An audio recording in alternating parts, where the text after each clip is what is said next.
Hello hi. तर आजचा भाग खूपच इंटरेस्टिंग आहे. मला वेळ नव्हता तरी मी वेळात वेळ काढला आहे. घर लग्नाचा आहे. थोडाफार गडबड गोंधळ ऐकायला तर समजून घ्या. तर वळूयात चला कथेकडे. सर्वांना नमस्कार. रॉयल शेतकरी भाग 136. तर डॉक्टर रोहित आता जान्हवीची तपासणी करून बाहेर येतो. त्याचा चेहरा कमालीचा गंभीर झालेला असतो. अतुल आणि शिवम बाहेर काळजीत उभे असतात. रोहितला पाहताच अतुल त्याच्याकडे धाव घेतो आणि अतुल म्हणतो, डॉक्टर रोहित काय झालं? इतकं का दुखतंय तिच्या पोटात? काही गंभीर तर नाही ना? डॉक्टर रोहित अतुल, जान्हवीच्या पोटात जे दुखतंय ना ते कशामुळे दुखत नाहीये तर त्या जुन्या शस्त्रक्रियेच्या ठिकाणी झालेल्या इंटरनल इन्फेक्शनमुळे दुखत आहे. तिच्या गर्भाशयाच्या पिशवीला जी जखम झाली होती ती पुन्हा उघडली गेली. हे खूप क्रिटिकल आहे. अतुल म्हणाला, मग आता काय करावे लागेल? डॉक्टर रोहित म्हणाला, अतुल, परिस्थिती हाताबाहेर जाण्याआधी आपल्याला तिची ती पिशवी कायमची काढून टाकावी लागेल. तरच जान्हवीचा जीव वाचेल. पण याचा अर्थ असा होतो की अतुल आता सुन्न होऊन म्हणतो, याचा अर्थ असा होतो की पुन्हा ती कधीच आई होऊ शकणार नाही ना? हे तर आधीच झालं होतं ना? हे आधी 8 महिन्यांपूर्वीच माहिती सांगितलं होतं तुम्ही. त्यावर आता कायमचं शिक्कामोर्तब लागणार असंच ना डॉक्टर? आणि आता अतुल खूप खूप नाराज झालेला असतो, खूप दुःखी असतो. आणि हे दोघांचं बोलणं नेमकं आतून जान्हवीने ऐकलं असतं. ती हळूच चालत दारापाशी येते आणि भिंतीला टिकून उभी राहते. जान्हवी अतुलकडे बघून थरथरत्या आवाजात म्हणते, म्हणजे आता परत कोणतीच आशा उरली नाही ना? अहो, मला वाटत होतं की मी कदाचित तो जुना रुपट चुकीचा असेल. कदाचित कधीतरी एखादा चमत्कार होईल आणि आता आपल्या घरात पुन्हा पाळणा हवेत. पण देवाने ही शेवटची संधी पण हिरावून घेतली का? अतुल तिच्याकडे धावत म्हणाला, जान्हवी तू बाहेर का आलीस? चला आतमध्ये, तुला आरामाची गरज आहे. जान्हवी अतुलला सावरत म्हणते, कशाला जावं आत? आता काय उरलंय आतमध्ये? अहो, एका स्त्रीसाठी आई होणं हे तिचं पूर्णत्व असतं. 8 महिने मी मनाला समजूत होते की ठीक आहे, पण मनाच्या कोपऱ्यात कुठेतरी एक छोटीशी ठिणगी होती आशेची.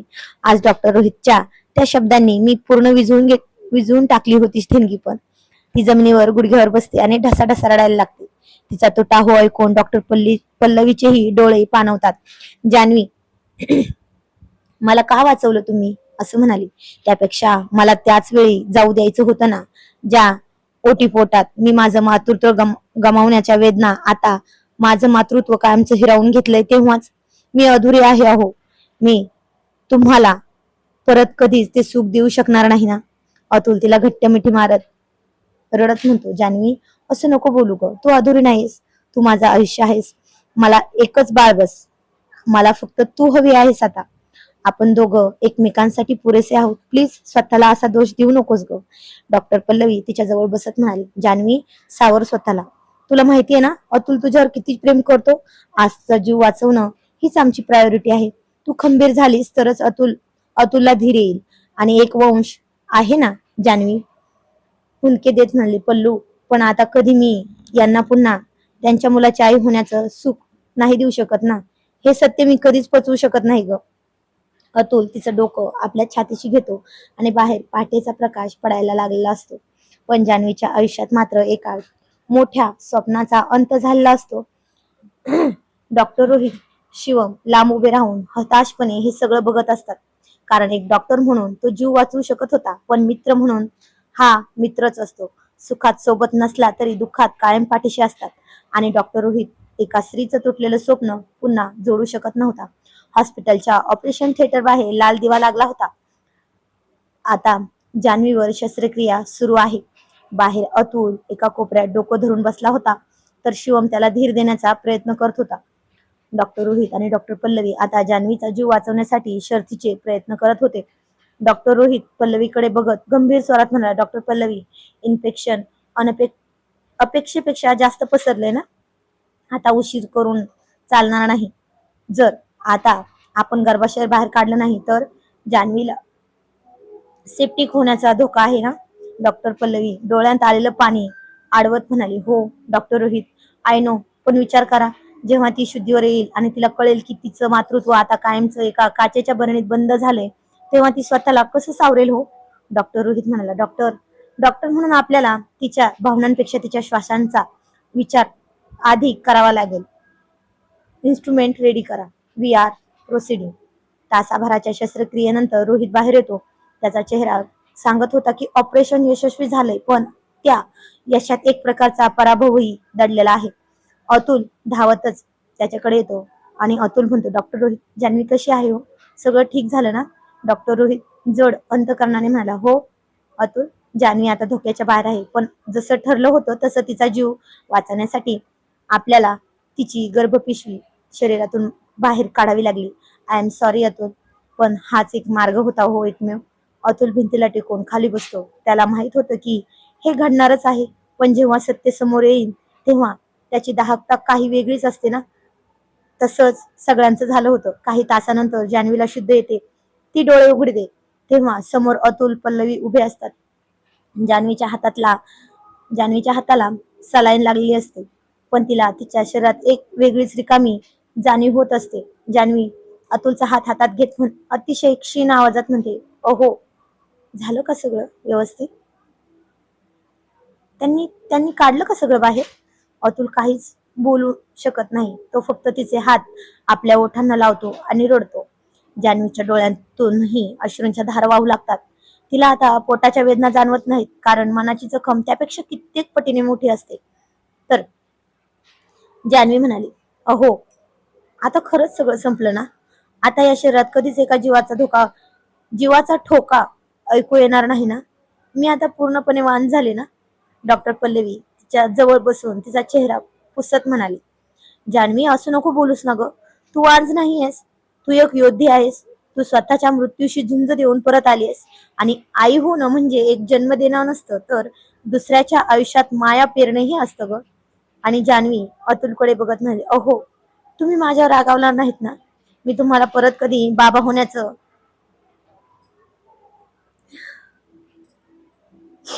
बाबा होण्यासाठी म्हणताना ऐकू शकणार नाही ना? तो म्हणाला, अगं वेडे, वंश आहे ना, तोच पुरेसा आहे माझ्यासाठी, आणि तू मला महत्वाची आहेस. अतुल तिला मिठीत घेत हुंदके देत म्हणाला, जान्हवी, बस बस कर आता. मला बाबा व्हायचं नव्हतं, मला फक्त तुझा अतुल व्हायचं आहे ग. आणि तू माझी जानू आहेस. या पिशवीने किंवा कोणत्याही अवयवाने आपलं नातं ठरत नाही ग. तू जिवंत आहेस हेच माझ्यासाठी सगळ्यात मोठं बळ आहे. जान्हवी अतुलच्या कुशीत डोकं ठेवून शांत होते. डॉक्टर रोहित दुरूनच हे सगळं बघत असतो. त्याच्या डोळ्यातही आज इतका कणखर असलेल्या डॉक्टरच्या डोळ्यातही आज अश्रूंच्या धारा लागल्या होत्या. विज्ञानाने जीव तर वाचवला होता, पण नियतीने एका स्वप्नाचा बळी घेतला होता. तिकडे तिकडे एका आलिशान ऑफिस मध्ये सुरेखा हातातील वाईनचा ग्लास जोरात टेबलवर आपटते. तिच्या डोळ्यासमोर अजूनही डॉक्टर रोहितने मारलेली ती थप्पड आणि केलेला अपमान फिरत होता. डॉक्टर रोहितचं आता काही खरं नाही, असं ती मनातल्या मनात म्हणत होती. सुरेखा स्वतःशी दात ओटकत म्हणाली, डॉक्टर रोहित, तुला काय वाटलं? मला मारून आणि त्या सडक छाप पल्लवीसाठी माझा अपमान करून तू सुखाने जगशील का?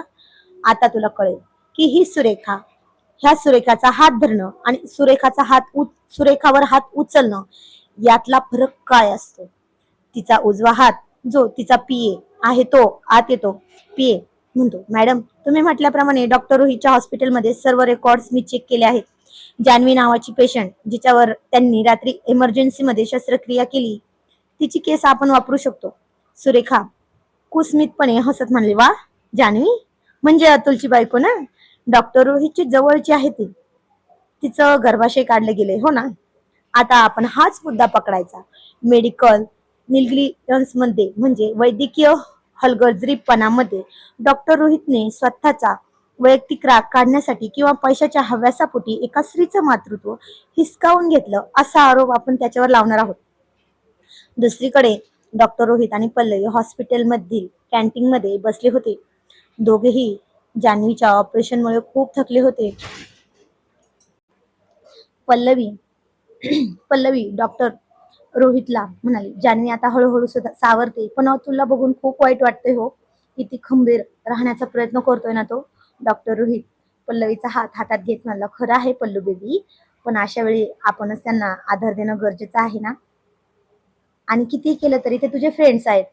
पल्लवी, थँक्यू, तू आज सोबत होतीस म्हणून मी हे करू शकलो. तू फक्त माझी बायको नाहीस तर माझी सगळ्यात मोठी ताकद आहेस. I am proud of you and I love you so much sweet chocolate baby. आणि आता पल्लवी जरा लाजत म्हणाली, काय हो, आज खूप दिवसांनी तुम्ही इतकं गोड बोलताय डॉक्टर. पण बघा, तुमची ताकद कायम तुमच्या पाठीशी उभी असेल प्रत्येक संकटाच्या वेळी. इतक्यात रोहितचा फोन वाजला.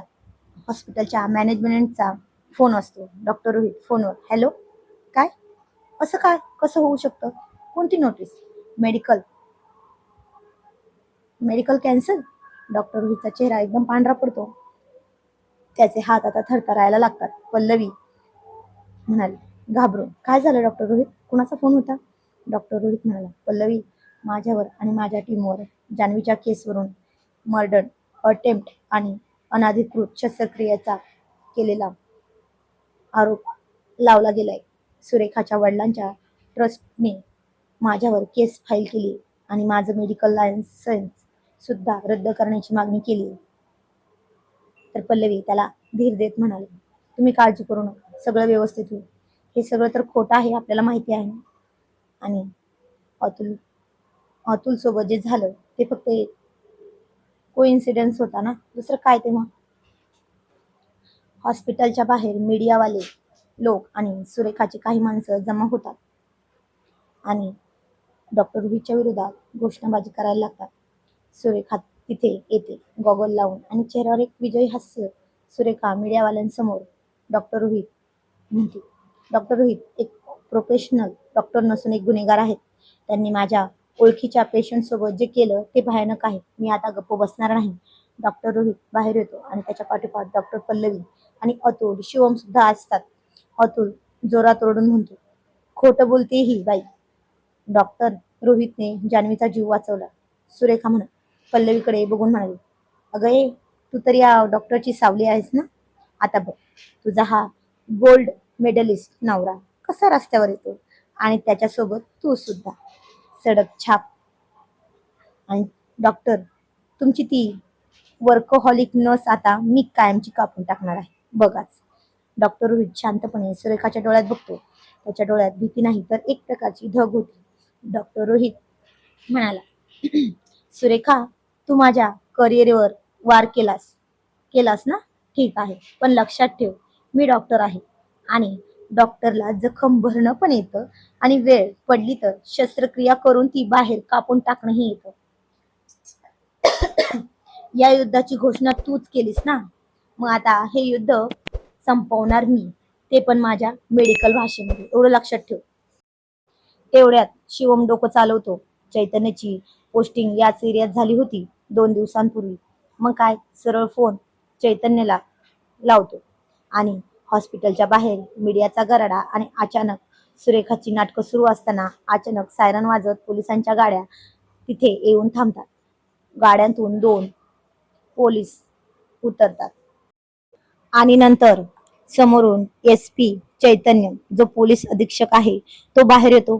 त्याचा दरारा पाहून मीडियावाले कॅमेरे त्याच्याकडे वळवतात. सुरेखाला वाटतं की रोहितला अटक करायला पोलीस आलेत म्हणून ती खुश होते. पण सुरेखा चैतन्यकडे जात म्हणते, थँक्यू ऑफिसर, तुम्ही वेळेवर आला. या गुन्हेगार डॉक्टरला आत्ताच्या आता बेड्या ठोका. यांनी एका स्त्रीचं आयुष्य उद्ध्वस्त केले. चैतन्य तिच्याकडे तुच्छ कटाक्ष टाकत शांतपणे म्हणाला, मिस सुरेखा, कायदा कोणाच्या सांगण्यावरून नाही तर पुराव्यावरून चालतो, एवढं लक्षात असू द्या. आणि तो पुरावा मी शोधण्यासाठी आलो आहे. आणि मी इथे कोणाला अटक करायला नाही तर या प्रकरणाचा इन्व्हेस्टिगेशन ऑफिसर म्हणून आलोय. चैतन्य थेट डॉक्टर रोहित कडे जातो. शिवम आणि अतुल तिथेच उभे असतात. शिवमच्या डोळ्यात चैतन्याला पाहून एक विश्वास दिसतो. शिवम म्हणाला, चैतन्य, बरं झालं तू आलास. डॉक्टर रोहित पूर्णपणे निर्दोष आहे रे. चैतन्य म्हणला. डॉक्टर रोहितच्या खांद्यावर हात ठेवत म्हणला, डॉक्टर, तुम्ही काळजी करू नका. शिवम दादा माझा मेहुणा असला तरी मी इथे कर्तव्यासाठी आलोय. पण मला खात्री आहे की तुम्ही जे केलं ना ते कोणाचा तरी जीव वाचवण्यासाठी केलं होतं, हो की नाही? कोणाचं आयुष्य संपवण्यासाठी नाही. आणि हाच चैतन्यचा सुरेखाला इशारा होता. चैतन्य सुरेखाच्या वडिलांनी दिलेली नोटीस आणि हॉस्पिटलचे रेकॉर्ड्स तपासायला घेतो. सुरेखा तिथेच घुटमळत असते. ती काही केल्या तिथून जातच नसते. तिला वाटत असतं की आता या रेकॉर्ड्स मध्ये तो काहीतरी आदला बदल करेल. आणि सुरेखा म्हणते, ऑफिसर तुम्ही शिवमचे नातेवाईक आहात म्हणून या या डॉक्टरची बाजू घेताय का? चैतन्य गंभीर आवाजात म्हणाला, मिस सुरेखा, पोलीस अधीक्षक पदाची शपथ मी कोणाचं नातं जपण्यासाठी नाही तर सत्य बाहेर काढण्यासाठी घेतली. तुम्ही जो मेडिकल निग्लिजन्सचा आरोप लावलाय त्यासाठी जान्हवीचे जुने रिपोर्ट्स आणि आजच्या सर्जरीचे सीसीटीव्ही फुटेज मी ताब्यात घेतलेत. जर तुमच्या तक्रारीत खोटेपणा आढळून आला तर लक्षात ठेवा, डॉक्टरांवर खोटा आरोप लावणं आणि सरकारी कामात अडथळा आणणं या गुन्ह्याखाली मी तुम्हाला याच 5 मिनिटात मध्ये जेलमध्ये टाकू शकतो. सुरेखाचा चेहरा पूर्णपणे पडतो. तिला कल्पना नव्हती की डॉक्टर रोहितच्या पाठीशी इतका मोठा कायदेशीर आधार उभा राहू शकतो म्हणून. आणि ती रागात तिथून पायापटत निघून जाते. पण तिच्या मनात अजूनही काहीतरी वेगळंच शिजत असतं. आणि हॉस्पिटलच्या केबिन मध्ये रोहित, पल्लवी, चैतन्य, शिवम सगळे एकत्र बसलेले होते. पल्लवी म्हणाली, चैतन्य, जान्हवीची परिस्थिती खूपच नाजूक होती. डॉक्टर रोहितने तिचं गर्भाशय काढलं नसतं तर ती आज जिवंत नसती. पण सुरेखानं हे सगळं प्लॅनिंग करून केले. चैतन्य म्हणाला, मला माहित आहे पल्लवी ताई, सुरेखाच्या वडिलांचा ट्रस्ट आणि त्यांचं राजकीय वजन मोठं आहे. ते मेडिकल कॅन्सलिंग वर दबाव आणून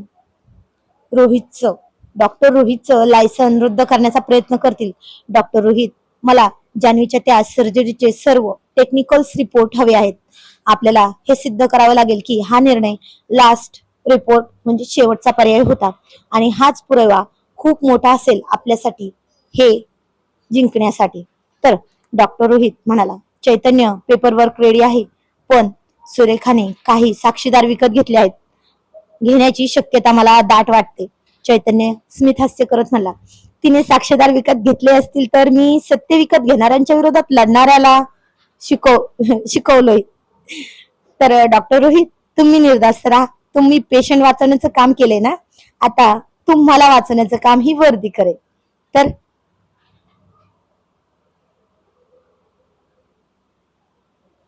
सुरेखा आपल्या केबिन मध्ये अस्वस्थपणे ये जा करत होती आणि चैतन्याने दिलेल्या इशाऱ्यामुळे ती बिथरली होती. तिला आता कळत नव्हतं की जोपर्यंत चैतन्य या केस मध्ये आहे तोपर्यंत ती डॉक्टर रोहितचं काहीच बिघडू शकत नाही. ती आपल्या पीएला बोलवते आणि सुरेखा म्हणते, तो पोलीसवाला स्वतःला खूप शहाणा समजतो ना. त्याला वाटलं की तो त्याच्या मिळवण्याच्या मित्राला वाचवते. शोधा त्याच्याबद्दल सगळी माहिती, त्याची बायको, त्याचं घर, कोण आहे ती, काय करते, हे सगळं शोधा. मग मी ठरवेल काय करायचं ते. आणि पीए म्हणतो, मॅडम, चैतन्याची बायको अस्मी ही शिवमची सख्खी बहीण आहे, पाटील घराण्याची. ती सोशल वर्कर आहे. तिच्या एका एनजीओ साठी सरकारी फंड्स येतात. त्यात आपण काहीतरी घोटाळा दाखवू शकतो का? आणि आता हे ऐकून सुरेखा कुस्मितपणे हसत म्हणते, नेमका हाच धागा हवा होता मला. जर चैतन्याच्या घरापर्यंत आज पोहोचली तर डॉक्टर रोहितचं काय होणार? तर आजचा भाग कसा वाटला ते कमेंट मध्ये नक्की सांगा. नवीन असाल तर आपल्या चॅनलला नक्की सबस्क्राईब करा आणि जाणून घ्या पुढील कहाणी पुढील भागामध्ये. तोपर्यंत धन्यवाद.